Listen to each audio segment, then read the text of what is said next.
for me, I am from a place called Nairutia. I know Nairutia. Kwenye vitunguu zinakuwa ziko kwa barabara. Yes. Taki na ng'ombe. Taka hiyo.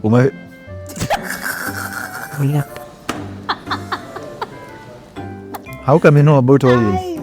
Hey, sisi watu wa Kieni. Kieni we understand. Okay. Yeah. Good. You know, I'm actually, I like conversations like this. I don't even like telling someone to start. Yeah, same. Like it becomes conversational when you're shooting a podcast. I hate it how we put it like it's a interview. 1, 2, go. Answer. Then what do you think? I also don't like it. And now when I know people are like that, I ask for questions in advance. Ndio nisijipate off guard. I went to a podcast. Yeah. The questions that nilikuwa nimetumiwa. Kwanza nikaulizwa swali and I'm like, oh. You listen to a conversation. Serious. Wait a minute. Nilikuwa serious. This is not what I was expecting. Yeah. My first ever podcast.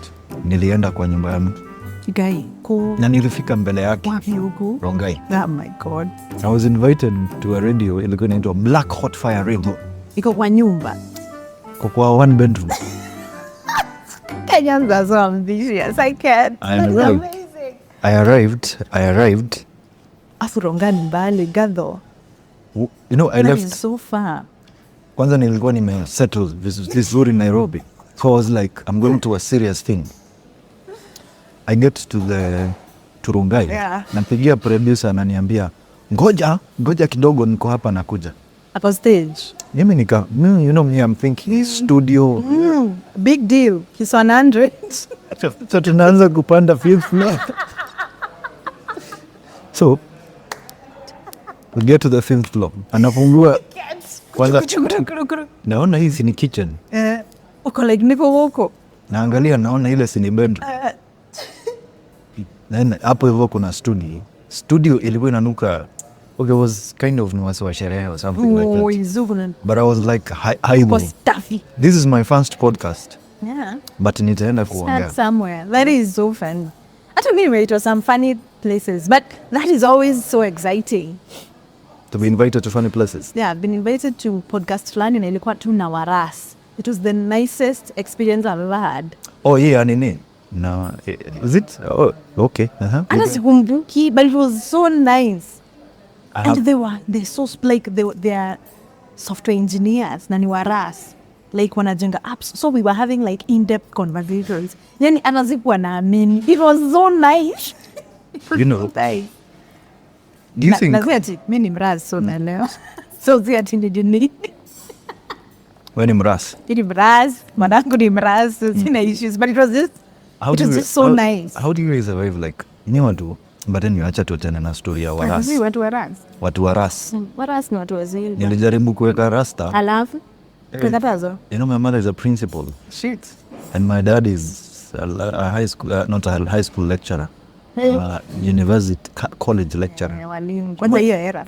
Umaisikia Nyandarua Institute of Technology. Sasa baba yako ni wa huko. Then you have a mother who is a principal. Kwetu unafikanga ukiwa umenyoa bald. Alafu hizo areas, they are very fearful of mujiki stereotypes. Okay. So anything that looks like, mati yako ni wafagi. Manza. So for them it's very, sometimes you can tell it's more of the stereotype than even them being about it wanaiogopa in the stereotype. Like I also have the same parents. Kajuzi nilikuwa home, madhe akaniambia, utaona wekera hii. The thing. Because we have had this for years. It was 6 years now. I'm like, this is the one time we've decided to see it. Suppose I was going for a ratio for a friend of mine. I was like, ratio, I get feed. I didn't even know what she was talking about until now I saw her touching and like, hey, look, I can't tell you. And that thing. And then I was like, But anyway, I think we are slowly beyond that. Yeah. And it's also on us to break those stereotypes. Because if we don't break those stereotypes, you'll also now live oppressing your children. And maybe your children may or may not want to have it, but they may want at some point to express themselves with who they are as people. Sure. Surely, there is the least of your worries. There's so much more kids can do other than here. Speaking of stereotypes, I'm still keeping the theme ukiwa umejam. Usipeane supu kusana. It's the tea. What's up? How is digital taking you, by What happens? Oh my gosh, I don't know if you've experienced this.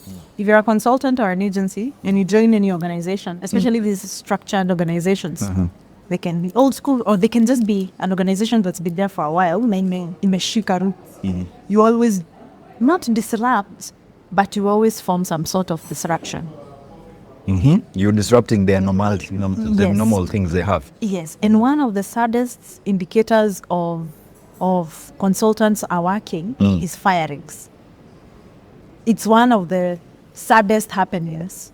People getting fired. People start getting fired or not, but sometimes it happens. You will join these microphones. You'll join an organization. Then for some reason, I always think most founders or CEOs already knew they were gonna fire. But they now, when they hire now, part of why you're being paid is to also take blame for that. But yes, it's a lot of consultants come and disrupt. So whether you're in marketing, whether you're in finance, whether you're anything HR, there's always a brand disruption. Because you as an outsider, you can identify gaps and fill them easily. Or you start doing things that they had not even thought of previously.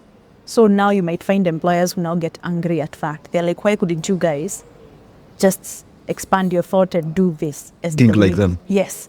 So that is always a repercussion. It's the same thing. Like I went and showed this lady how to use AI. Yeah. Name is innocent. Yeah. Like she's been having an issue with her digital creative team. Meaning I told her you can use Yes, you need to. She went and fired 3 guys. Yes. She was like, if I can do this in my house, why do I need to be paying 60,000 every month? I'd rather pay enough. And she asked me, how much is ChatGPT? 20 USD. 20 USD. How much How is Gamma? cheap is that? 15 USD. Imagine. And then she was like, cash flow, they're done. Yes, it's true. That's what happened. So it's common. Even these big disruptors, these bigger organizations like who? Even these auditors like PwC. Kina EY. Yes. So whenever consultants come in or agencies, there's always a disruption. The most that you can pray for as now being on the other side of agency or consulting is that you have an employer who has grace for his staff. Ataweza kuambia, they just figure out how to dance with us. So we learn each other in the process. If not, hey, like that woman. Yeah, she will just clear the team. But I think, if you want to stay employed, give your employer a reason to stay employed. It's true. Even one. You don't need, sometimes you understand the process where you also don't want to be misused by your employer, but be good at your job and then be good at one thing exceptionally where they cannot fire you because they know you're the absolute best at that one thing. Yeah, sure. Yeah. Business. Business is very, very... Also AI. The AI is like... It's amazing. I think it's time for people to really stop. It is. Thinking about, I started this new whole series. I think you're going to be doing it with you. Yeah, yes, I do. Yes, I do. I love that, man. Yeah. It's so nice. No, I like it. I do. Yeah. Because AI can do so many things. Let me give you a scenario. Yeah. Actually, you're my guest. So how has AI been for you? invite you kwa podcast host ndo anakupa story kuliko. I know. I mean, I run an agency with AI, pretty much like you. So you can imagine for us. And I'm still trying to figure out your SEO. You can imagine. By the way, how is that going? I was looking at your website. Actually nilikuwa nimeifungua tu mahali kwa hivi. After I was sharing my frustrations with the Nini. Yeah, website ingine. I actually had opened it over here. And then I've seen you guys use Nini, rank math for SEO. And go like, too. But I think... Just we are heavy on tools. Heavy on tools. I was actually head open the tab. So what does Mintline do like specifically? Mintline, we are an AI creative agency. So we create creative solutions for brands who are looking to do more in terms of branding, marketing, advertising, comms, and PR. So we are your doorway to people. So it's how we create how you talk to people and ensure it lands for you in a creative way.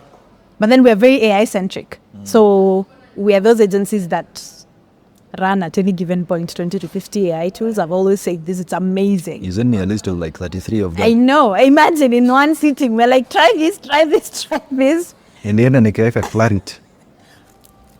How nice. Then I How nice. Then I said, let me go and show the client. Yeah. Venye Microsoft Clarity. Like, ay, anasoma sana. What Live. Unaona live client akiingia kwa website, kwenye amekwama, venye ana move. And that thing is like very, very nice. It's amazing. So, Minty. Yes. Yeah. So that's what we do. We're an agency. We're an AI creative agency. We're not, you can term us as a 360. No, we're not 360. I don't like doing above the line marketing. I do it as a conduit of digital, but I like being more on the digital side. However, because we are a creative agency, we are also big on billboards and TV ads and things like that. But our goal is to always just do disruptive creatives and communications. Creatives. Yes. So, squeezy, like almost everyone is in PR and communications. I think it's a necessity. Hey, me nimefungua like, it was, sometimes you underestimate some things. Yeah. Like right now, if you asked me the role of an accountant, sijui you to me a ChatGPT. Same. Yeah. Same. Like, okay, but generally you're very young and you're running like this particular agency. Do you think people should be challenged by AI? Not challenged. If it should challenge you, it's positively. It should challenge you to figure out more about it. Like you're saying, I think right now there's AI that can do everything. Yeah. There's this part where guys were saying that, but AI can't do culture. AI can't do. Oh my gosh! Everybody's coming out with AI for everything. I have a friend who trains AI to speak African languages. It's called Vambo AI. So you can imagine thinking that your AI will not understand, like, for example, Kikuyu culture. Yeah, it does. My gosh, it will give you the history in a way that you didn't even know. In fact, it was like to do like a Rurashi or something like that.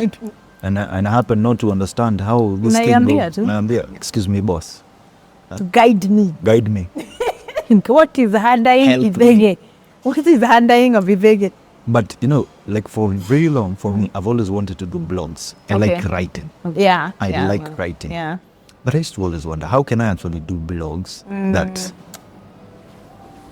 at high speed? Okay. AI, ChatGPT is like doing massive. You know, I spend like my entire day on ChatGPT. Nitaamka saa 8 usiku niko na ka idea. Do you use plugins on your GPT? What? What do you mean by plugins? So, like AIPRM, there's an application called AIPRM. Ati? So you use Nini. You're on your AIPRM. Yes, AIPRM. So your cheat code. It's a cheat code for AI. It's also, there's a free version and there's a paid version. Just install it. You see how it reacts to your Claude and your GPT. So what it happens, it has preempted requests. What do you mean by preempted requests? So if you need, you see, it's very hard for you if you don't know how to use GPT to just go and ask it to do SEO for a certain website. Also, there's a way it reads websites. So this one, AIPRM, is a cheat code. It has so many creators of AI and AI plugins. It's like a Play Store. Yes, it's like a Play Store for AI. But then now it's very targeted. So if you install it, you should install it, then you go look for SEO. It will create a ready code for that. What? Yes. And then as you just plug you'll have to install the plugin on your Chrome. And then it will go and restart your GPT. Then your GPT will go in with this AIPRM. AIPRM is unlike anything I've ever seen. In Daily Talk after GPT, it was one of the smartest things they ever made. What? Yeah. It's cool as hell. So add it to Chrome. I wanted to see it. It's just amazing. So unlike now you and I who've worked with AI for the past 4-5 years intensively. Yeah. So sasa mtu mwenye hajui anaka install hii anapata ka cheat code. So kama ni website, analyze my website, tell me what's wrong with it. Inakuletea hapo. Put in your website here. Yote. Yeah, then it just so after any install it now, where do you? So go there. Quick install, get started. Wow. Yeah. So you see, it has ready prompts. Write SEO. Go to search button. Yeah, write SEO. Yes, SEO. And then I hit enter. Yeah. What's one? All the free prompts. Here, a few. SEO audit. Find keywords. Wow. Go down. Yes. So you can say pick any technical SEO. Let me say technical SEO. And just try it twice. I've come to like SEO. I don't know why. It's good, man. And then it's even smarter when you understand SEO, because then even your content on socials, people don't do social content. Yeah, sure, by there. Site speed, performance, these tools, so it guides you. Let me see your laptop. And just to restart it. So you have to restart it. Yeah, because it's supposed to just, let's see. I'm using ChatGPT for your information. Good. Then it is, you always do that. You go to the faster modules. Okay. Continue.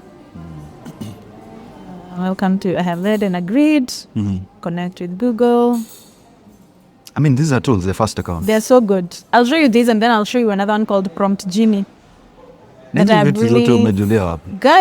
Mimi, there's nothing I don't do. I'm always learning. I'm like you. I'm always learning. Verify your email. Verify. Where's your email? Have you logged in your email here? Yeah, it's here. It's here. Got it. Just under new tab. Oh, these are many tabs. I hate to be disorganized. I'm also like you. I also have many tabs. I'm not like Phoenix organizes his tabs into groups. I'm like, oh my gosh, you're so smart. I don't care. Would someone spend all that time? Oh, wow. He's organized. He's so cool organized. This would go like, what else?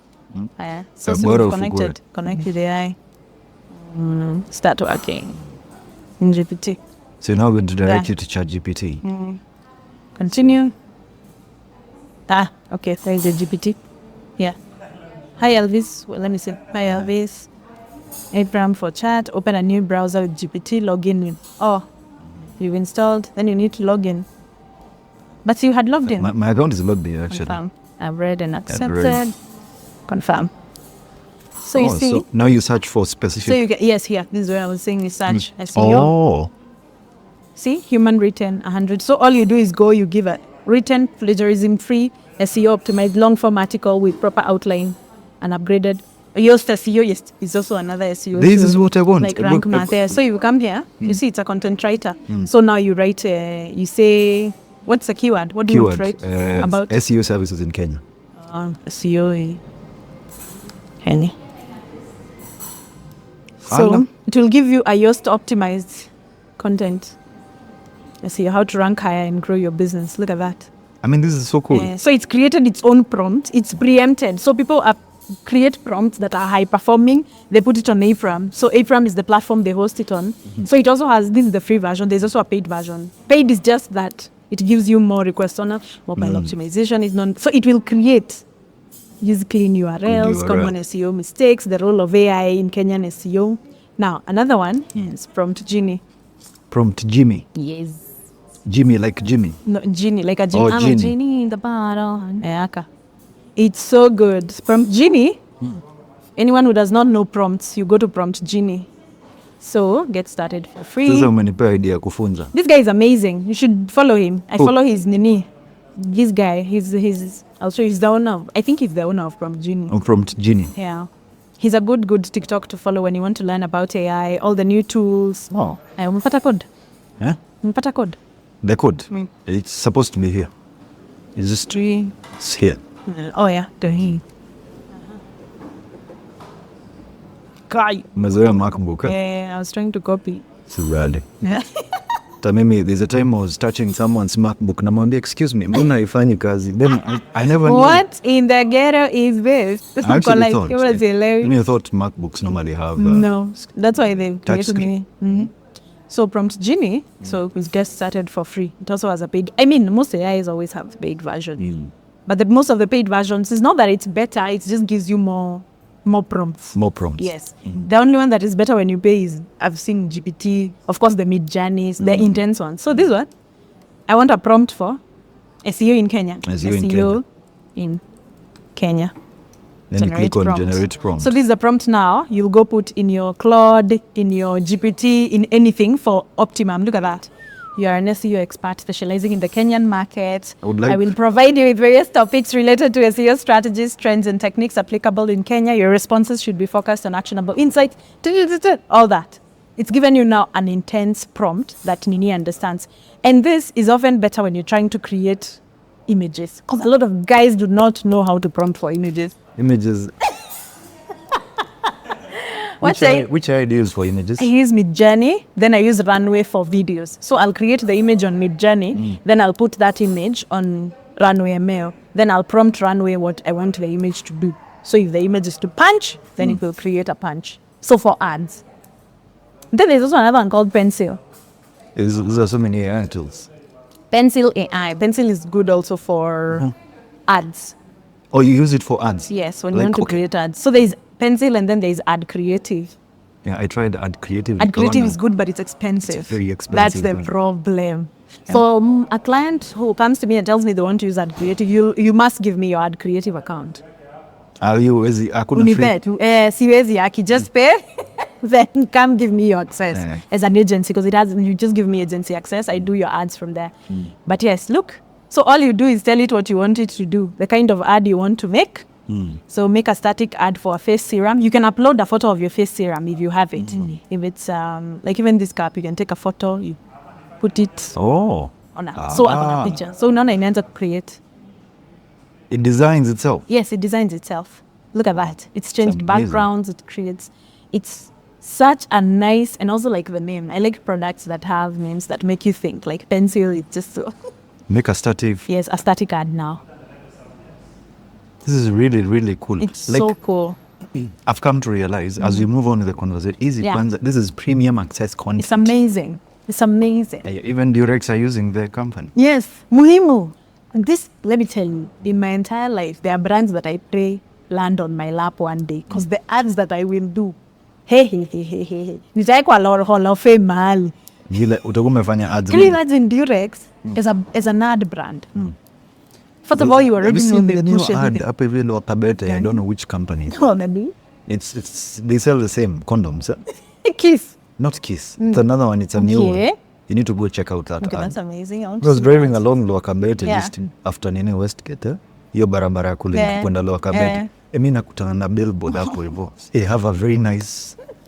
I like playful and spicy ads. You need to go check it out. I like spicy ads. Because I realized, like, for you, like ads. I do. And the fact that AI can be used, can actually be used for this, is honestly amazing. Yeah, it's really good. But then, did you see the Furniture Palace ad got taken down? I don't know if we should be. Which one? Did you see the conversation that was happening? Sleep with Nick, sleep with it. Yeah. But how does someone even think about that as an ad? I know. It's like there's other one called Clean It. I know. And when a funny thing, I went to Carrefour. Yeah. Mimi nilikuwa tafuta vitu za kuosha vyombo. I bought Clean It. Sasa ndo juzi nikienda kwa nyumba ndo. Uko like, oh, okay. Top of mind. Top of mind. You know, point ya billboards don't work by themselves per se. Billboards tunazitumianga as an out of home experience. So what I used to do is, I still do billboards, is on top of billboards, I'll create digital ads within 3-mile radius of everywhere I have a billboard. So, in as much as you see my billboard, you still serve a digital ad if you're on your phone. Within that particular area. And unaona, na unaona kwa simu. So if I can still do this and still have a TV, and the budget allows me to put a TV at home, TV ad for you at home, hiyo ndo ina stay top of mind. So ukienda kufuel mafuta, for example, na nimefanya say and even someone like Astro, it comes top of mind. Utatafuta Astro uende uingie kufuel. Uliambia Astro achane kuambia watu washike kibillboard. Watu wachokanje hao. Lakini unajua sasa shida ya kitu kama hiyo, the only thing you can do is digitize the board. Because if you say that is a problem, you take out so many people of employment. Sure. Like I sat with it and I was like, oh my gosh, that can be problematic. I saw, there's a day, niliona Shell. On Fridays, Shell normally has... The offers, the V-Power. V-Power same as regular. So niliona, okay, theirs is a little bit advanced. Jusi kibao, yao ni kafulago fulani napo hivyo, andika paper. Yeah. So every time like you will go there. But Astro, these guys, like their petrol station is here. No. Bana, muhimu, mjue kule ziko. There is an Astro nearby. But it's nice. Think of House of Nini, House of Leathers. House of, they walk. First of all, you know me, the first time I saw House of Leather, now I say, wow, then I thought in the church. Oh, but it's... Like, I honestly thought, mbona, kwani ni kanisa gani? I know, because I make sense how mtu atakuwa na advertising. How na wale wa skating? These guys who skate? Yeah.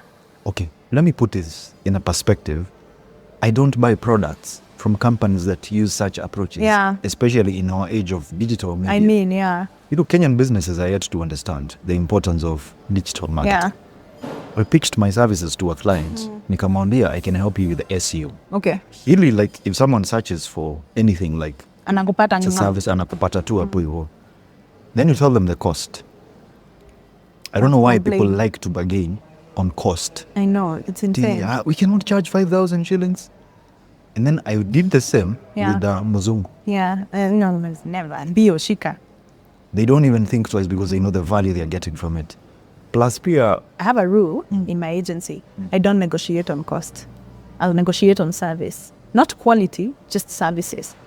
So I'd rather add you an extra product as a value add, but I will never change lower my cost. I will never. And it's better because even client perception about you changes. But the minute you're always, and I understand when you're starting business, someone can say, me and you have been in business for a minute. Maybe that's why we can be that way. But I always tell guys, the sooner you can stop negotiating on your cost and value, stop. Negotiate on products. Negotiate on what you're giving. Mwambie kama, let's say, una manage social media. Una charge how much? 75K. Sawa. 75K, una all 5 to 6 channels, all these things, nini. Mwekea something extra. Mwambie maybe on top of that, I'll be doing like 1 video per week, an extra video per week. Lakini, bei haibadiliki. It remains the same. Yes. Because otherwise you create a very bad perception. It's also like first-time clients. Never negotiate with first-time clients. It's just bad habit. It creates a very negative perception for the client in regards to your business. Yeah. But do you think people should really, like, first of all, especially on the freelancer side, like if you're a freelancer, I saw something about Gen Z. I want us to talk about it when you were talking about Gen Z, how clients are now how we should now be advertising, and it's lazy to not be on digital. Of course. Because there's a statistic that Business Daily gave about Gen Zs, about how, let me even look for it. It was quite an intense one. I was like, oh my gosh, now we have to change. Advertisers have to change how they are advertising. Marketers have to change how they are marketing. Let me look for it. It was very enlightening. It was on Business Daily. It was on Business Daily? Yeah, it was on Business Daily. And it was such an insane statistic. I think they're about to be the biggest, they're going to be the wealthiest purchasers for the next 10 years or something like that. Who? Gen Z. And they're also going to be the highest purchasers of items. So then that means the way we are advertising needs to change from language to mediums to things like that. There was a research that was done where about 80% of Gen Z buy items that connect with them with a political and social stand. So if we can find what Gen Z stand for and your brand stands for the same, for example, if your values align, Gen Z is very value-based in regards to how they purchase. They'll purchase from a company just because that company stands for something. Yeah. So the way we are advertising has to change. The way we are marketing and communicating has to change. Recently, so houses, like I saw this guy advertising houses. Yeah. And then I'm going to say my Gen Z friendly. Okay. What does that mean? What does that mean? Is it a smart building? So yeah, it's a smart building. Shoot. That's amazing. You know, Gen Z want a house at Yes. They don't need to use keys. Anataka tu, an iris scan, you're in the house. Yeah, I'm like a fingerprint done. Story. Ukiingia hivi, inawasha TV, radio, something. I went to a Gen Z house, nikashtuka. Have you ever seen a minimalist house? Oh, yeah. The guy has this big cat. I don't know what the guy feeds that cat. And then, akona TV. He has a big cat. That is so amazing. These new TVs that are very expensive, but very clear. Yeah. And very slim. Slim. Kakonda hivi, yeah. Minimalist house. And I was like, my guy, why would you do this? Yeah. And then hapo kando ameweka gym equipment. No. So That's amazing. He has a bench. Yeah. And then he has dumbbells. That is amazing. So he wakes up, very open house, does some. Oh, God. I kind of like that. I like that the people are making their own decisions. I'm trying to find that post. Yeah, Business Daily. Yeah, like Business Daily. Other newspapers, nowadays, when you read a Kenyan newspaper, first of all, the first page is depression. Yeah, there's a lot of bad things. Nika news. When I see it, I'll send it to you. Nika news. I You also know which news? no, I don't. Mimi It's too says depressing. watch I this. get news from from X. Kwanza there's a time. Yeah. Let me tell you, one of the most depressing periods for me was the COVID-19. Oh God, When yeah. Motahi used to Announce announce. every day, Jioni. We have had how many deaths? You know, the time I was one of those statistics. Wait, you got COVID? Me I got COVID by the Ulikuwa wapi? Nilikuwa, so unajua tu Nyeri kama kawaida. Oh, God, that is so. So What? I remember I was like saying, how when you ametajwa hapo leo. I was one. could be at a statistic. But after that particular experience itself, nika hate TV sana. Yeah, Every day, like, have you ever realized that negativity sells? it is. It does. Like, if you did like a Facebook post, unaongea matope. Everybody jumps on The it. same way I hate like how sisi ni Wakikuyu. But have you ever realized the Tribal. Wakikuyu have sisi Facebook? Our Facebook is either gossip, Yeah. divorces, not and done, pussy, and your companies, Oh my especially the gosh. flower, Yeah. monetized on that. Oh, by the way, Money. that's true. And then, Kandama was fair. eh, Really, I'm very prime Kikuyu TikTok. I normally, I didn't even know who that was. Same, I didn't know. I normally see billboards and I'm like, okay, who is this? I also didn't know. And why the billboards with celebrities? I didn't even know there were celebrities. What do they sell, by the way, because I've now? Apparently, she owns most of the downtown shops that do and supplies almost all downtown shops with phone spares. Yeah, like So- it's big. Yeah, I'm like, big deal. Was it But really? the reason it became a billboard, they were trending on TikTok. I'm not very sure what they were trending on TikTok for, but they were trending on TikTok. That's when now she capitalized on the billboards. I don't like, why is it that, first of all, me, I don't like how someone trends on TikTok and everyone is rushing to do a brand is like endorse. I also don't like it. I don't get it. I really don't. I don't get it. Like anything could happen and everybody is given a trip. It's the time I was approached by Yeah. like a brand. Okay. Ikaniambia ati they want to pay for me a trip to Mombasa. Okay. So nikakaa hivi nikajiuliza, okay. So I stopped doing everything I'm doing. You go. A job. I go. And unajua ni job. You know, most people don't know it ends up becoming Umeenda a job. kupigwa picha. Umeambiwa. PR. Enda hivi. So I Songa bale. asked the guys for how long? It was like 3 days. Yeah. I told them, unfortunately, I'll not take their offer. Yeah. Juu, the content scene in Kenya, watu wengi, they want handouts. They do. They will sell their brand to the highest bidder. Yeah. You seen like this tall guy, anaitwa nani? Umemwona? Gani we? Oh, Bradley. Bradley. Yeah. Slowly, that's how you lose relevance. Like, I actually don't, like, I always root for people who do that, but I really get sad about the people who now misuse them just because maybe they may not be too exposed. Like his Dubai trip, I'll never forget his Dubai trip when he was, what was he doing? Was it with the lions or what was it? I don't know. And then kuna mtoto fulani hapo. They're like, okay, it's okay. Siko ubaya. But now for us, we look at it from a different angle. We're like, no. This is just odd. This is just odd. I give you like a statistic. When I was starting TikTok, nilienda nikaangalia Asian Nasenya. Yeah. I looked at her content and I was looking at her doing brands, quite a number of them. Big. Multiple at any given brands. point. And I asked myself one question, is this sustainable? It's not. So I had to restructure my content in a way that I get to be sustainable. There's a book called Content Inc. by a guy called Joe Pulitzi. Most people don't understand that content is not about you. It is about your audience. Yes, absolutely. Today, I actually decided to stop working with brands. Okay. Today, like honestly, I stopped. I have Safaricom in line, but I just don't want to work with these brands anymore. Reason is, yes, you can work with some good brands, yes. But kuna mahali you get, and now you're not creating content for you and your audience. It's for them. It has It's for them. saturated who you are as a Yeah. person. And as people, we can also sometimes morph into what we are doing. Like, I think brands also don't understand, or influencers also don't understand, that brands are leasing. You know, all I do is borrow your audience for that particular time. When I do that post or that video, that is the only time that I can rent your audience for.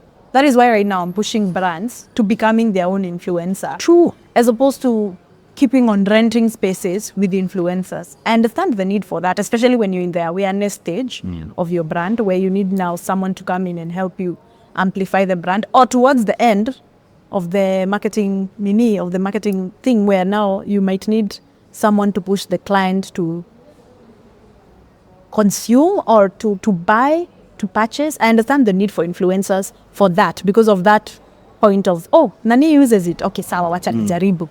But then I don't get it in the entire marketing cycle, where you need an influencer for awareness, for consideration, for purchase, for post-purchase, for loyalty. I think there's influencers for different things, but you cannot do one influencer for everything. And that's also what I was trying to tell people. You need to figure, we call them marketing funnels. There's also an influencer funnel. There's a top of the funnel influencer, there's a middle of the funnel influencer, and a bottom of the funnel. That is what Samsung have figured out beautifully. That is why guys were getting pissed. Mbona tunaona beauty creators kwa event ya Samsung S25? Those are top of the funnel. They're just meant to bring awareness. That's the point. But then when you want now to go niche, you'll go to guys like Akina Nigel who own tech blogs.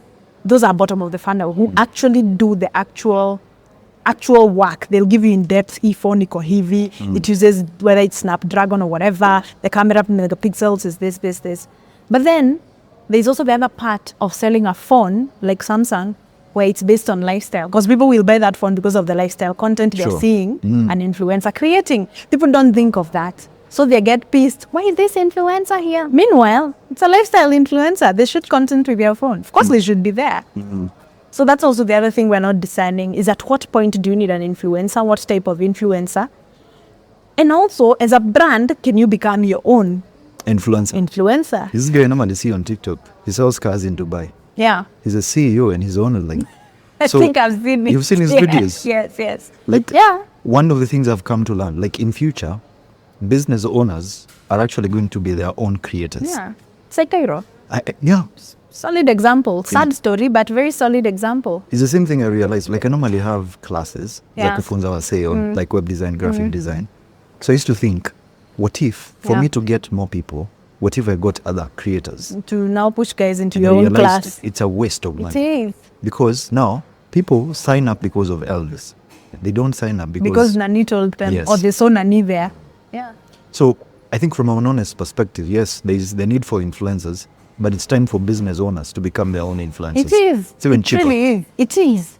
It is. Like the way Chitambo, we only used to talk of user-generated content. Now there is employee-generated content, right? Where you're now hoping brands can empower their employees. There's a day I was na huku Kawangware. I was just driving to avoid traffic ya Wayakiwe. Niende nitokea na huko nyuma. Na huko nyuma. Naenda na huko Regen. But sasa hii Regen ni wapi? Nasikia tu Regen. Regen ni mbele ya Kinoo na huko. Oh, nina huko Kinoo. Karibu kwa kona, ni huko mbele ya Kinoo. Hiyo zaidi ya Kinoo inakuwa majina funny. Kuna Regen, Muthega. Ni Kinoo, Muthega, Regen. So, nikitumia hiyo nini, nikapata aka shop. I think it's a hardware shop, but it also sells lights nini. Do you know their whole kibanda imeandikwa followers on TikTok? What? So, yes. So it hit me. The employees who are there are heavy TikTokers. Iko Kawangware. Wanna shoot content ya TikTok? Yes, and you know Kawangware is full of businesses. Ni mabiashara ni hardware ni nini. It's just busy non-stop. But their biggest kibanda hapo ni kajina alafu followers on TikTok here. The power of employee generated content. So they are known because of content on TikTok. But why do people I don't understand why people don't take advantage of these social media platforms as they exist. Yeah. Me Wangalia, TikTok is probably one of the best places if you're an influencer, not an influencer, a freelancer, to start, and IG. Yeah. For me, at the point I'm at, it's hard to get clients, but it's easy for me to get, like most people, I've come to realize, the more you create content and then you grow your brand, you slowly outdo services. You do. Now you become like a powerhouse of information. And you're a product now. Yes. You've become a product. So people don't want you to offer you the services. They want to learn from you. Yes, they want you and what you have to offer. Yes. So maybe I remember there's a time I was struggling in 2023. I'm like, what? in 2023 hapo hivyo. Yeah. Why is it that I'm already at 360,000 followers? Yeah. I don't know, I have all this, but no one wants to hire me. You're to not create their monetizing websites. in any way. Okay, No one- okay. Yours was the other way. You wanted the gig. Yes, me nataka gig, because that was the reason as to why I actually started creating content on That is TikTok. so interesting because now the other influencers who are in your position, it's the opposite. Yes. It's mbona sipati gig, Mbona sipati siambiwi, mbona siitu events. You're like mbona hamnipei gigs. Mbona mnipe gigs? That's amazing. Like I used to wonder, why is it that no one wants to like give me a job to Yeah. TikTok? I once You're met too big, man. I met a client. Nilikuwa nimemlipisha website 50,000. Oh, that's affordable. Very affordable. Insanely affordable. Nafika hivi, the first thing, have you ever been like, it's a client who's arrived earlier than you? We Eh, agreed 9:30, mi nafika 9, Na kwa nampata hapo hivyo. We. So we had a conversation, akaniambia they want a website, yes, but before that Yeah. they need some information Okay. on their business. Okay. So I was like, okay, mi nimekam unipe job ya website. bana. Stories zingine wacha. We talked about his business. Okay. I told him how you're going to like utilize digital platforms to like TikTok, start very simple content creation. Hapo too, like after the meeting, the guy sent me like 10K. Just for that For that consultation. consultation. It's amazing. Then I was like, by Yeah. hata sitakusumbua na website tena. Ah, And I remember from then on, I started training guys. yeah. Like how to do this, how to do that. And I started referencing a guy like Vusi. Yes. Kaka hivi nikafikiria, Vusi hata kama angekuwa web designer, siwezi mpe job ya web design. Hapana uwezi. Unaenda hapa mpe advice. What you need is information. Yes, you need what he has. And that was really Oh, like, that is amazing. really So that was true. your thing. That was your what we call a paradigm shift. That's Yeah. what shifted you to being like, no, you're gonna pay for my time. Exactly. Okay. So now I realized if I have to run my agency, because I like SEO and websites, Yes, you do, yeah. I have to now be the person who brings business into the business, but not the person who does We're doing the work. Unashika? Yes. So I had to that's get true. guys, Yeah. wao ndo natuma meetings, wao ndo naambia enda. Fanya hivi na hivi na hivi. I'm the one who's getting paid. Yes. It's good because it keeps you It on your is, toes. it's good. And then now for me, I decided I'll concentrate on learning Yeah, teaching. and teaching. Yes. That was like really the best thing, because a problem we have in Kenya at the moment is most guys doing content wanafikirianga tu brands. That's true. Who can I work with? Like that's the goal.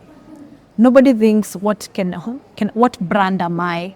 I was approached by an alcoholic brand. Okay. Nasikia ile ndo wanataka kunipea, and I was like, hata kama sijaonja hiyo pombe. But then I sat down nikasema hapana, this is not me. Yeah.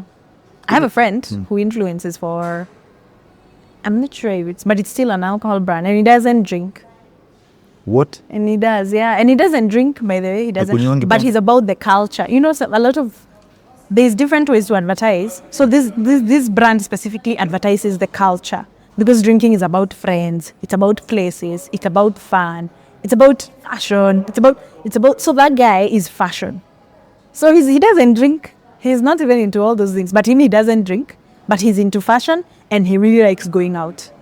So brands use him and he doesn't drink. And they know he doesn't drink. It's quite interesting. Yeah. Because it's about the culture. It's about the culture. It's as opposed to just about the product. Because you see some of these brands are so big as products. They're already so big. You can only push Pombe so much. You can only push this bottle so much. So what next do you sell outside of that? Is you sell the environment, you sell the culture, you sell what people wear to come drink you. So it's everything else that converges to the point where people can drink. You know, when you say culture, it brings me to the conversation of matatus in Kenya. Yes. They're very loud, but we would rather stay in them. Yeah. Actually, I think we would be very disturbed if matatus changed. In fact, if matatus in Kenya all of a sudden were told to paint like school buses. Yeah. And no music and no art, that would be very, very I was making a joke to a problematic. friend recently. I was telling them, if you give me a matatu right now, I'll start behaving like the matatu drivers. It's true, it's a culture. But if you give me a personal Mercedes Benz, I'll drive it properly. Kai pole pole, nyinyi piteni. Eh? It's true. But nipatie matatu, misbehaving. Twende, toka kwa barabara. You get? It's culture. What, like, maybe as we wind up the conversation, I don't want to take much of your time. Okay. What do you think, like, freelancers? Because for me, I've decided to, like, niche down into educating guys. Yes. in freelancing. Yes. How you can really shift from the 8 to 5, that kind of a mindset, to the freelancing aspect where people you start freelancing. Yeah. What kind of advice would you probably give like freelancers, and also touch on AI? Yeah. Find your niche. I think find your niche. First of all, anybody who is employed, first, you have the cushioning we don't. Sisi pengine kuna bili na kujanga hivi tunastuka. And I understand we're in a very tough economy, but first of all, you have that cushioning. So you have that opportunity where you can learn. Learn. Go to your videos. Learn something. Find out what you like. Maybe it's Canva. You're into design. You're into web. Or you're into SEO. Or you're into AI. Whatever it is, find your niche. And the beauty, again, there is AI tools that teach you this. True. Because AI tools, so you don't 30% need to go pay for a course. I mean, if you can go to Udemy and pay good, you're supporting a teacher somewhere. But if you don't, you can go to, even GPT itself can create a class for you. And learn SEO on GPT. Yes. You will create a class. At a YMBA, I only have 1 hour per day to be learning this. It will create a whole schedule for you, and how that 1 hour you utilize it to learn. So go learn and become good at one thing. Be good like in broad base, because me and you, we understand digital top to bottom. Sure. While you may choose to specialize in SEO, si ati tena utatengwa kwa hizi zingine, you understand them, but you pick a thing that you're really good at and then slowly start. If it's content creation, start creating content aside from that. The only way I've also found that brands are able to retain you, or you even don't worry if you're laid off or fired, is because you've already built your own brand outside of the organization you're working. A lot of people become the organizations they work for. Avoid that, kabisa. Avoid it. You can create content for your organization and be in it, but be your own person. Being your own person and finding your niche, itakusaidia sana when you start freelancing, because it will be an easy transition for you. And you will have already started making 1 to 3 manuals outside of it. My first freelancing gig, nililipa 150. 150K? Shillings. 150, but what did you do? Poster. Okay, amazing. Okay, yeah. I was we in all have Campo. that stage. That's amazing. For Campo. It was 2016. That's good. I mean, it's a cameo. See, I created a post saying nilipigwa kofi nikiwa na nyuki. Yes. I went back and I remember my father, he brought me a Lenovo. That's where I actually bought this Lenovo Yoga. Yeah. He brought me a Lenovo Yoga, akaniambia, sasa soma. Tiga tumauduma. Maneno ya wasichana. So I started like, I met this guy called Bob, Peter, Robert, na Laban. These guys are the ones who used to teach me graphic design. Ondo walikuwa nifunza Adobe Photoshop. Yeah. I used to like Adobe Photoshop. Sana. That's amazing. So one day WhatsApp status venye zilikam, nikaandika tu hapo hivyo. Poster design services 150. Hey everyone. Hey, gig immediate 150 for a student. Cheap. Sanya mimi na spend 50 bob per day. I know. 150 is a lot of money. 150 is 3 days. So I remember I got like a gig. And mimi nikaona kumbe kitu inaweza. So I used to like every time niko Daro, I'm like worried masaa hii Daro aishi bana. Because you need to go do something. I need to go and do something because like 100 bob was a lot of money for me. Yeah. And I knew I was doing freelancing when COVID hit. Okay. Because that's when I started hearing people talking about contracts. Yeah. Unapeanga contracts. Mimi bora unilipe. Wewe like Is a design. I have been a freelancer now. Yeah. For let me say 9 years. Good. Okay. But the real freelancing, like kujua being a freelancer is 4. Okay. It's 4 years. Post-COVID. Yeah, post-COVID. Okay. 4 years. That's when I understood artificial intelligence. I started using ChatGPT, the first. Yeah. Immediately it was really same. That day. Same. Kwanza I remember I was doing a company profile and I had been bothered because sikuwa najua content. Utaweka nini sasa? Nikaiangusha hapo. And I remember the company profile I made it available in like just a few minutes. Client was very happy. So I was like, this is the thing I want to use. It's amazing. You can build an entire website, code it. Yes. Literally in GPT. Yes. Well, actually, yes, with GPT. Yeah. Actually, now with AIPRM, you can do it much faster. It's easier. Let me show. Speaking of design, you see the designs that we design? Nimekuwa nikiona hizo designs. With AI. Which AI tool is it? This is Midjourney. You create this on Midjourney and then we animate it. However, I can still create the same with Canva. Like these I created with, like these ones, these specific ones I was creating with Canva. This is like So I have prompts. Yes. So the idea is just something I wanted to show guys. There's so much you can do when you want to be faceless on your socials. What's your IG name so that guys can check? Nyandia_Gachago. Nyandia Gachago. Yes. Gachago is your dad? Yes, it's my dad. No. Very, very proud man. Never nowadays, No, we have but to- Nairobi hawapendangi kuziita hizi majina. Mimi ndio zina ya kwanza. When I tell you how bad it is, I am born, of course, I have a first name. But my bank documents, my certificates, everything, post-adulthood, does not have my first name. Si Nyandia Gachago. So my Google certifications have Nyandia Gachago, my CIM, Nyandia Gachago, my bank cards, Nyandia Gachago. Like, it's a very interesting phenomenon. I said, I have a Christian name. Oh, yeah. But it's cool to also embrace your roots. It is. Also, my daughters don't have How many daughters? normal names. I have 2 girls. I have 2 girls. Yeah, You're I have 2 girls. a girls, you know I'm someone. girls' mom. Mine is pretty vibaya, Yeah. like boy moms. My friends are boy moms. We sit and we laugh because boys are really something. And boys, you know me, because we don't have a girl. Good. You can ask your mother. My father used to disappear for a whole week. And I think I now understand why. You get it? Because like first of all for us, tulikuwa tunakula. Yeah, it's actually not funny. Like boys eat. Boys man, Boys. you don't restrict boys And from boys are energetic. Hainishi, testosterone. 10 p.m. Hainishi. Like It's- my friends see bad things. And I think it's so funny. But then it's also something. I was watching a video the other day. It's saying that we've normalized like telling boys and putting them in a corner. Yet they have a lot of energy. Like a young boy has testosterone levels. That are crazy. Yeah, I remember Madhe alikuwa. I remember we moved to Ishago just because of that. Jutao Who survive? every day. How many boys are you? The 3.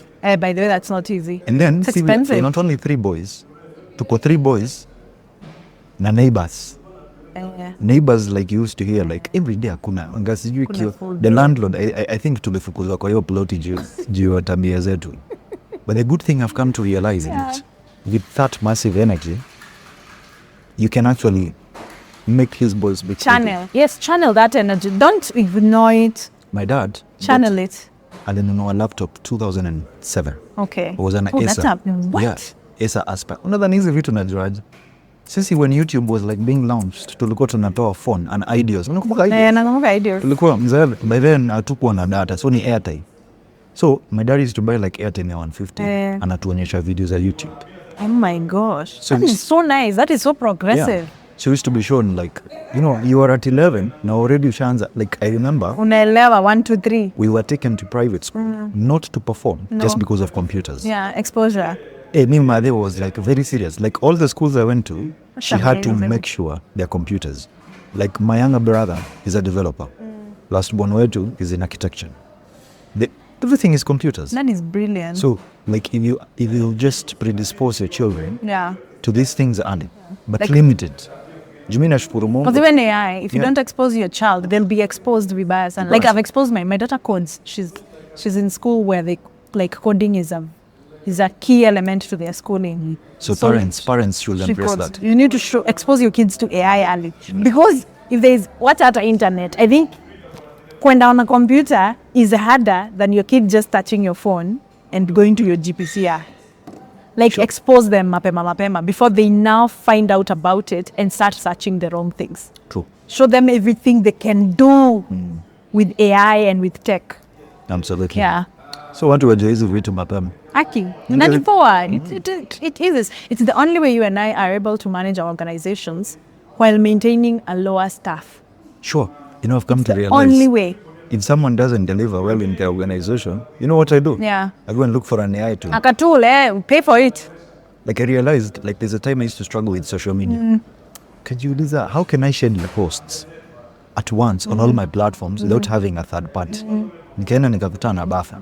Beautiful. Then free for the first 3 or 5 Kidogo channels. nikakutana na Metric. Metrical. I was like, Here we are. 5,000 per week. Yeah, kwisha. Iko sorted. Yeah. Imagine. No. Na inakupea competitor analysis. Copywriting. Inakuonyesha. I never used to know like GPT can do copywriting. Yes. With the right prompt. Yeah. Nice. There's nothing it's going to kitu do. kali sana. There's nothing it's going to do. Like you see this entire conversation we've had. Kitu kama opus. Yeah. Opus is going to create like 40 clips. Yes. I really I find that very insane that there is something that can create multiple short clips based on listening and picking keywords at a certain point and creating clips for you for TikTok. That is amazing. You know, you're my first guest. On the podcast. I don't know how to call this. What are you going to call it? Maybe whatever, but as long This as is amazing. Congrats. put it, like I realized, you know, I think we really over-invest when you think about podcasts. And we overthink things. Because like I'm using a DJI, Yeah. a small pocket phone. Imagine. And it's so insanely good. I don't need like a team of Six sound people. engineer, you know. Na bado kuna mtu wa kuedit. That's why people are getting annoyed when Amazon tries to bring in robots. Efficiency is very, very important. Key. Like, you know, like this entire conversation, I don't need to cut anything. No. Naenda tu ni drop Kwa app. kwa CapCut. Yeah. Just do color grading. Edit na 1, 2, 3. Nitumia the scripts to reduce the noise and everything. And I'm telling you, within 1 hour, it's going to You're be live. done. It's amazing. It's amazing. Yeah, I think people, unaona venye watu wanafikirianga that learning a school is going to school. Let me tell you. And also I understand the aspect of hard work, but you need to figure out what exactly is hard work. Tunapenda sana kuassume hard work ni kitu inafanya ustrain ufanya. Not really. If there is things that make you more efficient, wouldn't you rather spend that time doing more of that as opposed to shoot moja lazima uedit for 6 days continuously? Can imagine. You can imagine that. Yeah. So use the tools. All right. That means mob ni free, so Of course. use Na the kama tools. unaweza lipia. Yeah, I mean, the better versions are always paid for. Like Midjourney. Kwanza Midjourney. Even GPT. Pale. Yeah. Nasikia that my voice imechoka. Yeah, same. Do you want some coffee? No, I'm good. I had coffee in the morning. Now you're getting into another This was meeting. fun. Hey, I'm going for another meeting on a summer box. Do you go to summer box? I've seen, even Nani has been shooting over here. Yeah, Alex Nini, Dana said that you should go to summer box. It's very nice. But then you already have your thing. Yeah. Thanks, Nyandia. Thank you so much. Appreciate I look forward. So send me, am I sending the money to you directly? What the money? See, for the event. Or the event? Yeah.